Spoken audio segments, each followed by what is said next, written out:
देखिए, इस देश में बजट को लेकर के नए नए इतिहास बन रहे हैं। हम लगातार बजट से पूर्व इतनी बैठकें कर रहे हैं, बजट को बनाने में मेहनत कर रहे हैं, सब विभाग हमारे लगे हुए हैं।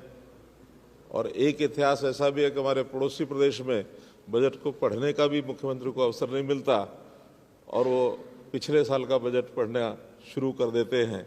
ये भी एक अपने आप इतिहास बना है। लेकिन मित्रों, बजट एक बहुत महत्वपूर्ण एक विषय होता है, ये अवसर होता है, दस्तावेज होता है, जिसमें प्रदेश के लोगों का ज़्यादा से ज़्यादा कैसे भला किया जाए और आने वाला वर्ष हमारे काम का किस प्रकार से जनहित में काम करने का जो एक खाका है वो तैयार किया जाए। तो इसलिए हम जितने भी स्टेक होल्डर्स हैं उनसे सबसे बात कर रहे हैं। 2 दिन पहले मैंने मेंबर पार्लियामेंट्स को भी उनसे बातचीत की, बहुत अच्छे सुझाव उन्होंने भी दिए हैं। और अभी विभागों के अनुसार जो चर्चा हमारी चल रही है, आज ये दूसरी मीटिंग उसमें थी। पहले कुल 32 विभागों ने उस दिन अपना पार्टिसिपेट करके अपने अपने सुझाव दिए थे। आज 10 विभाग जो बचे थे उन्होंने भी अपने विषय बताए हैं।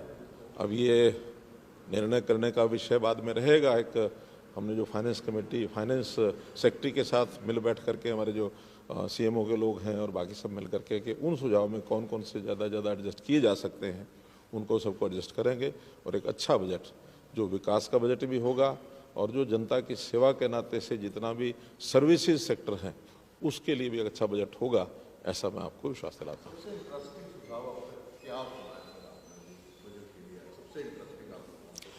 देखिए, बजट सत्र 20 तारीख से शुरू होगा और कई दिन तक चलेगा और जो इंटरेस्टिंग सुझाव होंगे वो सारे उसमें प्रस्तुत किए जाएंगे, तो आपका ज्ञानवर्धन होगा।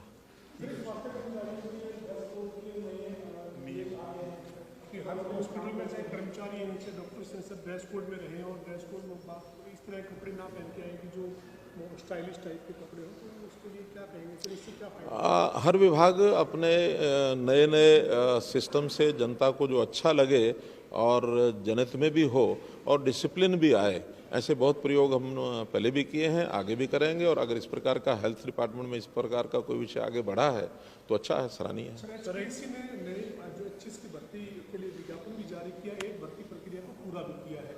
बहुत सारे ऐसे परिवारों के बच्चे इसमें चयन सूची में आए। सर, अलग अलग माध्यमों से जानकारी मिल रही है कि जो जिनके परिवार में कोई नौकरी नहीं थी, ऐसे लोग भी चयन जिनका हुआ है। हालांकि विपक्ष अभी भी आरोप लगा रहा है कि सवाल उठे थे, HPSC पे पेपर लीक हुआ था, इस तरह की बातें हैं। लेकिन आप क्या कहेंगे सर भर्ती प्रक्रिया पर, और खासतौर पर 25 की जो कमी थी सर, लगातार वो बड़ी एक संख्या में भर्ती हुई है 155 पदों पर और 95 पदों पर अभी एडवर्टीजमेंट भी जारी है। सरकारी काम को ठीक सुचारू ढंग से चलाने के लिए हमारा जो इस प्रकार के भर्ती करने का और अच्छे लोग भर्ती होकर के आएँ, ये पहले दिन से ही हमारी प्राथमिकता रही है।